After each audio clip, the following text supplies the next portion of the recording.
नमस्कार दोस्तों, आज मैं कृष्णपाल सिंह, सहायक आचार्य भूगोल, आपके सामने एक नए टॉपिक के साथ उपस्थित हूँ। आज हमारा जो टॉपिक है वो है पृथ्वी की ग्रहीय पवनें। अर्थात आज हम पृथ्वी पर जो सनातनी या स्थायी या ग्रहीय पवनें चलती हैं उन पवनों के बारे में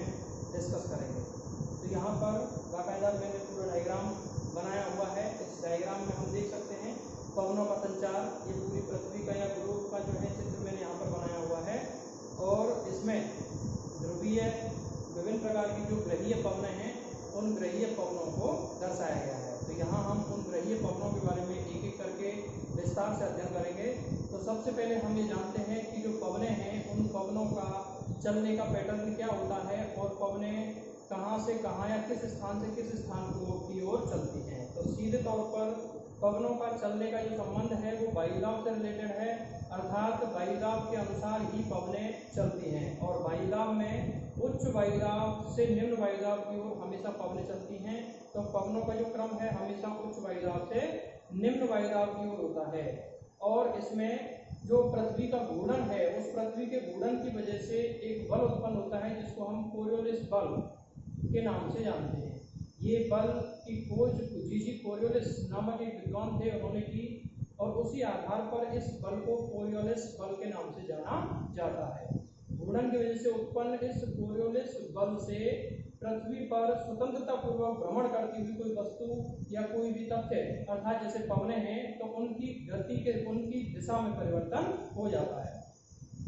और इस कोरियोलिस बल का प्रभाव ये रहता है कि पृथ्वी के उत्तरी गोलार्ध में इन पवनों की दिशा अपने दाहिनी ओर परिवर्तित हो जाती है, अर्थात लगभग 45 डिग्री के एंगल पर उत्तरी गोलार्ध में पवनें दाहिनी ओर मुड़ जाती हैं और दक्षिणी गोलार्ध में लगभग 45 डिग्री ये पवनें अपने बाईं ओर मुड़ जाती हैं। तो इस प्रकार से हमारी जो ये ग्रहीय पवनें हैं इन ग्रहीय पवनों पर वायुदाब की दाब प्रवणता के साथ साथ कोरियोलिस बल का भी प्रभाव रहता है। और इन दोनों ही बल और इसके अलावा एक और तीसरा बल है जिसको हम घर्षण बल कहते हैं। तो इन तीनों बलों के संयुक्त प्रभाव के परिणाम स्वरूप पृथ्वी पर इन ग्रहीय पवनों का ये स्वरूप देखने को मिलता है। तो यहाँ पर हम विस्तार से इन पवनों के बारे में डिस्कस करेंगे। तो यहाँ हम देखते हैं मैंने इधर यहाँ पर इन पवनों के बाकायदा नाम लिखे हुए हैं और वहाँ डायग्राम में समझाया हुआ है। तो यहाँ हम देख सकते हैं ग्रहीय पवनों में सबसे पहले हम बात करते हैं विषुवत रेखीय पछुआ पवनों की या विषुवतीय पछुआ पवनों की, जो कि भूमध्य रेखीय न्यून दाब की पेटी जिसको हम सामान्यतः डोलड्रम के नाम से जानते हैं, उस डोलड्रम की पेटी में ये बहुत ही मंद गति वाली बहुत ही कमजोर और हल्की पछुआ पवनें चलती हैं। तो यहाँ हम चित्र में देख सकते हैं ये भूमध्य रेखीय न्यून दाब अर्थात डोलड्रम की पेटी दर्शाई गई है। और इस पेटी में ये एरो के निशान से आप देख सकते हैं पश्चिम से पूर्व की ओर ये विषुवतीय पछुआ पवनें चलती हैं जो सामान्यतः बहुत ही धीमी होती हैं। इनमें कोई ज्यादा ताकत या कोई ज्यादा गति नहीं होती है। इसीलिए यहाँ इन पवनों की गति बहुत धीमी होने की वजह से ही इस पूरी भूमध्य रेखीय न्यून दाब की पेटी जिसको हम डोलड्रम के नाम से जानते हैं ये शांत पेटी के रूप में जानी जाती है, क्योंकि यहाँ पवनों में ज्यादा क्षैतिज प्रभाव नहीं होता है। फिर आगे हम बात करते हैं दूसरी जो पवन है व्यापारिक पवन या वाणिज्यिक पवन। और व्यापारिक या वाणिज्यिक पवनें ये यहाँ हम डायग्राम में जाकर के देखें तो डायग्राम में हम देख सकते हैं ये व्यापारिक पवनें हैं। ये यहाँ पर व्यापारिक पवनें लिखा हुआ है और एरो से आप देख सकते हैं ये और ये दोनों ही अर्थात ये उत्तरी गोलार्ध और ये दक्षिणी गोलार्ध की व्यापारिक पवनें हैं जो उपोष्ण उच्च दाब के क्षेत्रों से भूमध्य रेखीय न्यून दाब के क्षेत्रों की ओर चलती हैं। इससे पहले हमने वायुदाब की पेटियां पढ़ी और वायुदाब की पेटियों में हमने ये उच्च दाब के क्षेत्र और न्यून दाब के क्षेत्र हमने सब पढ़े हुए हैं। तो उपोष्ण उच्च दाब की पेटी जो सामान्यतः 30 से 35 डिग्री अक्षांशों के बीच दोनों ही गोलार्धों में पाई जाती है। तो इस पेटी से दोनों ही गोलार्धों में उपोष्ण कटिबंधीय उच्च दाब की पेटी से भूमध्य रेखीय न्यून दाब की पेटी की ओर ये हवाएं चलती हैं, क्योंकि हवाएं हमेशा उच्च दाब से न्यून दाब की ओर चलती हैं। तो यहाँ उपोष्ण उच्च दाब की पेटी है और इधर यहाँ दक्षिणी गोलार्ध में 30 से 35 में उपोष्ण उच्च दाब की पेटी है और यहाँ से सामान्यतः भूमध्य रेखा की ओर दाब प्रवणता बनती है, प्रवणता का ढाल बनता है। तो इस वजह से उपोष्ण उच्च दाब के क्षेत्रों से भूमध्य रेखीय न्यून दाब के क्षेत्रों की ओर सामान्यतया हवा का संचार क्षैतिज रूप से होने लगता है और ये पवनें अपने क्षेत्रों में उच्च दाब से न्यून दाब की ओर प्रवाहित होते समय कोरियोलिस बल से प्रभावित होकर के उत्तरी गोलार्ध में अपने दाहिनी ओर और दक्षिणी गोलार्ध में अपने बाईं ओर मुड़ जाती हैं। और यहाँ हम देख सकते हैं उपोष्ण उच्च दाब से भूमध्य रेखीय न्यून दाब की ओर हवाएं सीधे चलनी चाहिए थी, लेकिन उत्तरी गोलार्ध में कोरियोलिस बल की वजह से अपने दाहिनी ओर मुड़ गई हैं और मुड़ करके उत्तरी गोलार्ध में इनकी दिशा उत्तर पूर्व से दक्षिण पश्चिम की ओर हो जाती है। उत्तरी गोलार्ध में इन व्यापारिक पवनों की जो दिशा है वो उत्तर पूर्व से दक्षिण पश्चिम की ओर पाई जाती है। वहीं हम दक्षिणी गोलार्ध की बात करें तो दक्षिणी गोलार्ध में भी उपोष्ण उच्च दाब से भूमध्य रेखीय न्यून दाब की ओर हवाएं सीधी चलनी चाहिए थी, लेकिन पृथ्वी के घूर्णन से उत्पन्न कोरियोलिस बल की वजह से हवाओं की दिशा में विक्षेप उत्पन्न होता है और हवाएं दक्षिणी गोलार्ध में अपने बाईं ओर मुड़ जाती हैं। और यहाँ पर हम देख सकते हैं कि ये हवाएं सीधी न जाकर के अपने बाईं ओर लगभग 45 डिग्री के कोण पर विक्षेपित हो जाती हैं और दक्षिणी गोलार्ध में इन व्यापारिक पवनों की जो दिशा है वो दक्षिण पूरब से उत्तर पश्चिम की ओर हो जाती है। तो इस प्रकार से ये दोनों ही गोलार्धों की व्यापारिक हवाएं हैं जो उपोष्ण उच्च दाब के क्षेत्रों से भूमध्य रेखीय पेटी की ओर चलती हैं। इन व्यापारिक हवाओं के हम नामकरण की बात करें तो ये जो इनका नाम है व्यापारिक या वाणिज्यिक पवनें, ये इसीलिए है क्योंकि इतिहास काल में, प्राचीन काल में जो व्यापार हुआ करता था वो पालदार जहाजों के माध्यम से हुआ करता था और पालदार जहाजें प्रमुख रूप से वायु की गति से ताकत प्राप्त करके आगे बढ़ती हैं। तो यहाँ इन व्यापारिक हवाओं का फायदा उठाते हुए जो व्यापारी थे वो अपनी नौकाओं को इन हवाओं की डायरेक्शन में ही ले जाया करते थे और व्यापार किया करते थे। तो इस वजह से ही इन हवाओं का नाम व्यापारिक हवाएं या वाणिज्यिक हवाएं पड़ा। तो इस प्रकार से ये जो व्यापारिक या वाणिज्यिक हवाएं हैं इनका नामकरण हुआ। अब हम अगली जो ग्रहीय या स्थायी पवन है उसकी बात करेंगे। तो अगली आप देख सकते हैं पछुआ पवनें हैं और यहाँ डायग्राम में आप देख सकते हैं ये पछुआ पवनें उत्तरी गोलार्ध की और यहाँ ये जो पछुआ पवनें ये दक्षिणी गोलार्ध की है और दोनों ही गोलार्धों में पछुआ पवनों के चलने का जो स्थान है, जो क्षेत्र है वो पूरी तरह सेम है, अर्थात दोनों ही गोलार्धों में पछुआ पवनें उपोष्ण उच्च दाब के क्षेत्रों से उपध्रुवीय न्यून दाब के क्षेत्रों की ओर चलती हैं, क्योंकि हवाएं हमेशा उच्च दाब से न्यून दाब की ओर चलती हैं। और इस पृथ्वी पर जो वायुदाब की पेटियां हैं तो उसमें 30 से 35 डिग्री अक्षांशों पर उपोष्ण उच्च दाब की पेटी है और 60 से 65 डिग्री अक्षांशों के आसपास उपध्रुवीय न्यून दाब की पेटी पाई जाती है। और इन पेटियों के बीच उपोष्ण उच्च दाब के क्षेत्रों से उपध्रुवीय न्यून दाब के क्षेत्रों की ओर ये हवाएं चलती हैं, जिनको पछुआ हवाओं के नाम से जाना जाता है। और ये जो पछुआ हवाएं हैं, इनका नामकरण पछुआ इसलिए है क्योंकि ये मुख्यतया पश्चिम से पूर्व की ओर चलती हैं। हालांकि इनकी दिशा पूरी तरह से पश्चिम नहीं होती, लेकिन फिर भी मोटे तौर पर ये हवाएं पश्चिम से पूर्व की डायरेक्शन में ही प्रवाहित होती हैं। यहाँ हम देख सकते हैं उत्तरी गोलार्ध में उपोष्ण उच्च दाब की पेटी है 30 से 35 डिग्री अक्षांशों में और यहाँ 60 से 65 डिग्री अक्षांशों के बीच में जो उपध्रुवीय न्यून दाब की पेटी है। तो इन दोनों ही पेटियों के बीच उच्च दाब से न्यून दाब की ओर ये हवाएं चल रही हैं, जो कोरियोलिस बल की वजह से उत्तरी गोलार्ध में 45 डिग्री दाहिनी ओर विक्षेपित हो गई हैं। और ऐसे ही दक्षिणी गोलार्ध की बात करें तो वही उपोष्ण उच्च दाब के क्षेत्रों से उपध्रुवीय न्यून दाब के क्षेत्रों की ओर हवाएं चल रही हैं और ये कोरियोलिस बल की वजह से 45 डिग्री के लगभग अपने बाईं ओर विक्षेपित हो गई हैं। और इस प्रकार से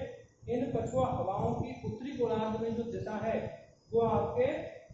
दक्षिण पश्चिम से उत्तर पूर्व की ओर पाई जाती है। यहाँ आप देख सकते हैं ये हवाएं इस डायरेक्शन में चल रही है, अर्थात दक्षिण पश्चिम से उत्तर पूर्व की ओर पछुआ हवाओं का प्रभाव होता है उत्तरी गोलार्ध में। वहीं यदि हम बात करें दक्षिणी गोलार्ध की तो दक्षिणी गोलार्ध में हम देख सकते हैं कि दक्षिणी गोलार्ध में ये उपोष्ण उच्च दाब क्षेत्रों से उपध्रुवीय न्यून दाब क्षेत्रों की ओर चल रही है और इनकी डायरेक्शन जो है उत्तर पश्चिम से दक्षिण पूर्व की ओर है। दक्षिणी गोलार्ध में पछुआ हवाओं की दिशा उत्तर पश्चिम से दक्षिण पूर्व की ओर पाई जाती है। तो ये पछुआ हवाएं हैं जो प्रमुख रूप से पश्चिमी इलाकों से पूर्वी इलाकों की ओर चला करती हैं। तो ये महत्वपूर्ण जो है सनातनी या स्थायी पवनें हैं। और पछुआ हवाएं हमारे मानसून तंत्र में और बारिश के लिए जो पश्चिमी यूरोपीय जो जलवायु है, भूमध्य सागरीय चक्रवात हैं, उन भूमध्य सागरीय क्षेत्रों के चक्रवातों को पूर्वी क्षेत्रों में ले जाने का कार्य करती हैं। अब हम अगली पवनों की बात करेंगे। तो अगली जो ग्रहीय या सनातनी पवनें हैं वो है ध्रुवीय पवनें, और ये ध्रुवीय पवनें जैसा कि नाम से स्पष्ट है ध्रुवीय इलाकों में चलती हैं, और जो ध्रुवीय उच्च वायुदाब की पेटी है वहां से उप ध्रुवीय न्यून वायुदाब की पेटी की ओर ये हवाएं चलती हैं, और इन हवाओं को ध्रुवीय पवनों के नाम से जाना जाता है। तो ये ध्रुवीय हवाएं ध्रुवीय क्षेत्रों से उप ध्रुवीय क्षेत्रों की ओर चलती हैं, और वही सेम सिस्टम है, अर्थात ये भी अपने क्षेत्रों में कोरोनस बल की वजह से अपनी जो दिशा है वो लगभग 45 डिग्री उत्तरी गोलार्ध में अपने दाहिनी ओर और दक्षिणी गोलार्ध में अपने बाईं ओर विक्षेपित हो जाती है। और यहाँ हम देख सकते हैं कि ध्रुवीय पवनें उत्तरी गोलार्ध में उत्तर पूर्व से दक्षिण पश्चिम की ओर और दक्षिणी गोलार्ध में दक्षिण पूर्व से उत्तर पश्चिम की ओर ये हवाएं प्रवाहित होती हैं। तो इस प्रकार से हमारी पृथ्वी पर वायुदाब की पेटियों के अनुरूप ये हवाओं का क्रम लगभग साल भर स्थायी रूप से पाया जाता है, और इसीलिए इन पवनों को हम स्थायी पवनें या सनातनी पवनें या ग्रहीय पवनों के नाम से जानते हैं, क्योंकि ये जो क्रम है ये निरंतर रूप से बना रहता है और पूरी पृथ्वी पर ये लगभग विभिन्न क्षेत्रों में साल भर पाया जाता है, इसीलिए इसको स्थायी पवनों के नाम से भी जानते हैं। अब हम यहाँ पर बात कर रहे हैं, दूसरी आगे हम देख सकते हैं यहाँ पर देशांतरी पवन संचार की। तो इसी पवन संचार में अब हम ये बात करते हैं कि किसी एक देशांतर पर एक संचार या एक कोशिका का निर्माण होता है, अर्थात ये जो हवाएं हैं ये हवाएं निचले वायुमंडल से धरातलीय क्षैतिज संचार से और ऊपरी वायुमंडल में होते हुए एक कोशिका का निर्माण करते हैं, एक वृत्ताकार सर्किल का निर्माण करती है, जिसको हम देशांतरीय पवन संचार के नाम से जानते हैं। और ये जो देशांतरी पवन संचार है ये आप यहाँ चित्र में इधर की तरफ मैंने देशांतरी पवन संचार दिखाया गया है। तो यहाँ पर हम देख सकते हैं जो क्षैतिज पवनें धरातल पर चलती हैं वो क्षैतिज पवनें विभिन्न क्षेत्रों में ऊपर की ओर उठती हैं और उठ करके फिर अन्य क्षेत्रों में जाकर के नीचे उतरती हैं, और इस प्रकार से एक पूरी कोशिका का निर्माण होता है, पूरे एक वृत्ताकार पवन संचार का निर्माण निचले वायुमंडल से ऊपरी वायुमंडल में होते हुए होता है, जिसको हम देशांतरी पवन संचार के नाम से जानते हैं। तो यहाँ हम सबसे पहले बात करेंगे देशांतरी पवन संचार, जो कि तीर के निशान से दिखाया गया है कि देखिए यहाँ पर जो उपोष्ण क्षेत्रों से जो व्यापारिक हवाएं आ रही हैं भूमध्य रेखीय न्यून दाब के क्षेत्रों की ओर, तो भूमध्य रेखीय न्यून दाब के क्षेत्रों में चूंकि तापमान बहुत ज्यादा पाया जाता है तो यहाँ हवाएं गर्म होती हैं और गर्म होकर के संवहनीय हवाओं के रूप में ऊपर की ओर उठ जाती हैं, और इस भूमध्य रेखीय प्रदेशों में संवहनीय हवाएं पाई जाती हैं तो वो हवाएं ऊपर की ओर उठती हैं, और क्रम से ऊपर उठ करके जब उन हवाओं का टेम्परेचर डाउन हो जाता है, ऊपर उठने की ताकत कम हो जाती है, तो ऊपरी वायुमंडल में हवाएं ज्यादा इकट्ठी होने की वजह से वो ऊपरी वायुमंडल में क्षैतिज हो जाती हैं और क्षैतिज होकर के दोनों दिशाओं की ओर गमन करती हैं। यहाँ पर हम देख सकते हैं तो ये भूमध्य रेखीय पेटी से जो विषुवतीय पछुआ हवाओं के रूप में हवाएं चल रही हैं और यहाँ गर्म होकर के ये हवाएं ऊपर उठ रही हैं, अर्थात ये जो एरो है ये ऊपर उठने का संकेत है। तो यहाँ पर भूमध्य रेखीय पेटी पर संवहनीय हवाओं के रूप में ये हवाएं ऊपर की ओर उठती हैं और ऊपरी वायुमंडल में जाकर के जब इनका उठना बंद हो जाता है तो ये हवाएं फिर से क्षैतिज होकर के दोनों दिशाओं में डाइवर्ट हो जाती हैं, और यहाँ हम देख सकते हैं ये हवाओं का ऊपर उठता हुआ जो स्तंभ है ये दोनों ही दिशाओं में उत्तर और दक्षिण दोनों ही तरफ क्षैतिज रूप से ऊपरी वायुमंडल में चलने लगता है, और फिर आगे जाकर लगभग 30 से 35 डिग्री अक्षांशों में पहुंच करके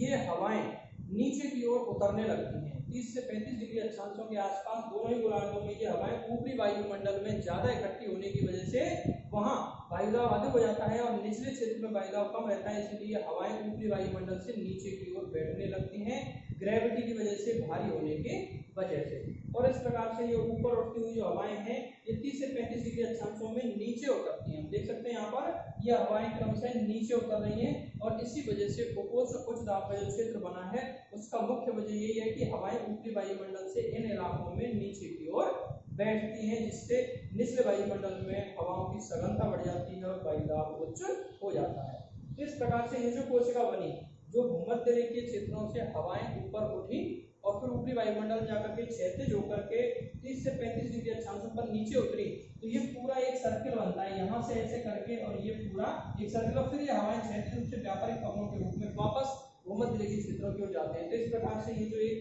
कोशिका बन जाती है उत्तरी गोलार्ध में भी, और ऐसे ही ये कोशिका यहाँ पर दक्षिणी गोलार्ध में भी। तो इस कोशिका को हेडली कोशिका के नाम से जाना जाता है, क्योंकि इस इस देशांतरीय पवन संचार की इस कोशिका की खोज हेडली नामक विद्वान ने की थी, इसलिए इस कोशिका को हेडली कोशिका के नाम से भी जाना जाता है। वहीं दूसरी कोशिका की बात करें तो सेम टू सेम कंडीशन फिर से जो है उपोष्ण उच्च दाब से उप ध्रुवीय न्यून दाब के क्षेत्रों की ओर भी बनती है और हवाएं उसी वृत्ताकार क्रम में निचले वायुमंडल से ऊपरी वायुमंडल में गमन करती हैं और फिर से एक कोशिका का निर्माण होता है। तो यहाँ हम दूसरी कोशिका की बात करेंगे कि यहाँ पर जो हवाएं उपोष्ण उच्च दाब क्षेत्रों में नीचे उतरी थी, तो यहाँ इस उपोष्ण उच्च दाब क्षेत्रों से हवाएं दोनों तरफ एक व्यापारिक हवाओं के रूप में भूमध्य क्षेत्रों की ओर और कुछ हवाएं उप ध्रुवीय न्यून दाब क्षेत्रों की ओर पछुआ हवाओं के रूप में चलती हैं। तो यहाँ क्षैतिज रूप से उपोष्ण उच्च दाब क्षेत्रों से जो हवाएं न्यून दाब के उप ध्रुवीय क्षेत्रों की ओर चल रही हैं, वो यहाँ उप ध्रुवीय क्षेत्रों में ये हवाएं जब पहुंचती हैं तो यहाँ पृथ्वी के घूर्णन की वजह से विक्षेपित होती है और विक्षेपित होकर के यहाँ से हवाएं फैला दी जाती हैं, ऊपर की ओर उठा दी जाती हैं। और यहाँ से आप देख सकते हैं ये हवाएं वापस ऊपर उठ रही हैं। जो क्षैतिज हवाएं उपोष्ण उच्च दाब क्षेत्रों से पछुआ हवाओं के रूप में उप ध्रुवीय क्षेत्रों तक पहुंची,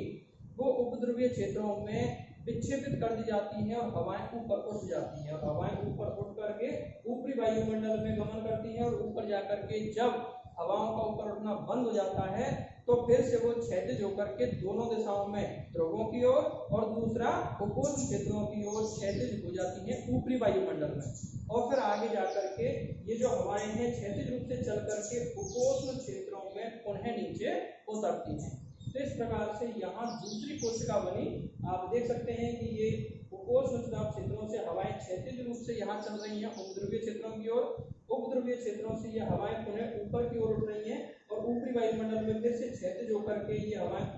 उपोष्ण उच्च दाब क्षेत्रों में पुनः नीचे उतरती हैं। तो इस प्रकार से पूरा एक सर्किल बनता है, यहाँ से इस तरह से गया और ये पूरा ऊपरी वायुमंडल में क्षैतिज हुई वापस नीचे उतरी। तो ये इस प्रकार से एक दूसरी कोशिका का निर्माण हो जाता है। उत्तरी गोलार्ध में भी ऐसे ही है, ऐसे ही सेम टू सेम दक्षिणी गोलार्ध में आप देख सकते हैं उपोष्ण क्षेत्रों से हवाएं क्षैतिज रूप से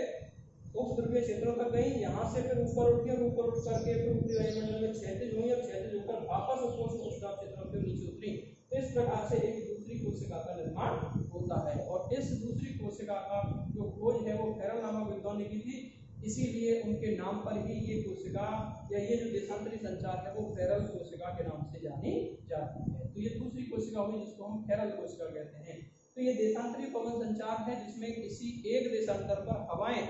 एक वृत्ताकार क्रम में चलती हैं, निचले वायुमंडल से ऊपरी वायुमंडल में वृत्ताकार संरचना का निर्माण करती हैं, जिसको हम कोशिका भी कह सकते हैं। तो ये कोशिकाएं हैं। अब हम बात करते हैं तीसरी कोशिका की। तीसरी कोशिका जो कि ध्रुवीय इलाकों में बन रही है, उप ध्रुवीय क्षेत्रों से ध्रुवीय क्षेत्रों के बीच में भी ऐसी ही एक देशांतरीय वृत्ताकार कोशिका का निर्माण होता है, जिसको हम ध्रुवीय कोशिका के नाम से जानते हैं। और इसको हम देखेंगे उत्तरी गोलार्ध में। तो यहाँ जो उप ध्रुवीय न्यून दाब का क्षेत्र है, जहाँ से हवाएं घूर्णन की वजह से विक्षेपित होकर के बिखेर दी गई थी, ऊपर की ओर उठा दी गई थी, तो उनमें हवाओं का जो ऊपर उठता हुआ स्तंभ है वो ऊपरी वायुमंडल में जाकर के क्षैतिज हुआ। क्षैतिज होकर के कुछ हवाएं तो दक्षिण की ओर आई और कुछ हवाएं ध्रुवीय क्षेत्रों की ओर डाइवर्ट हुई और वो ध्रुवीय क्षेत्रों में जाकर के टेम्परेचर डाउन होने की वजह से ध्रुवीय क्षेत्रों में नीचे उतरती हैं, अर्थात ध्रुव के आसपास ये हवाएं वापस धरातल पर उतरती हैं और यहाँ से फिर ये क्षैतिज पवनों के रूप में पुनः उप ध्रुवीय न्यून दाब क्षेत्रों की ओर चलने लगती है। तो इस प्रकार से ये भी तीसरी कोशिका का निर्माण होता है। यहाँ देख सकते हैं उप ध्रुवीय क्षेत्रों से हवाएं ऊपर उठी, ऊपरी वायुमंडल में जाकर के क्षैतिज हुई और क्षैतिज होकर फिर ध्रुवीय क्षेत्रों में ये हवाएं ठंडी होकर के नीचे उतरती हैं और ध्रुवीय क्षेत्रों से हवाएं क्षैतिज रूप से न्यून दाब के उप ध्रुवीय क्षेत्रों की ओर चलती है। और इस प्रकार से ये तीसरी कोशिका का निर्माण होता है, जिसको हम ध्रुवीय कोशिका के नाम से जानते हैं। वो सेम टू सेम स्थिति दक्षिणी गोलार्ध में भी है। यहाँ ये उप ध्रुवीय क्षेत्रों से हवाएं ऊपर उठी, फिर क्षैतिज रूप से ध्रुवीय क्षेत्रों में उतरी और यहाँ से फिर क्षैतिज रूप से न्यून दाब के उप ध्रुवीय क्षेत्रों की ओर चलती हैं। और इस प्रकार से ये तीसरी देशांतरी संचार, तीसरी कोशिका का निर्माण होता है, जिसको हम ध्रुवीय कोशिका के नाम से जानते हैं। तो इस प्रकार से ये हमारी पृथ्वी की ग्रहीय पवनें थी और देशांतरी पवन संचार था।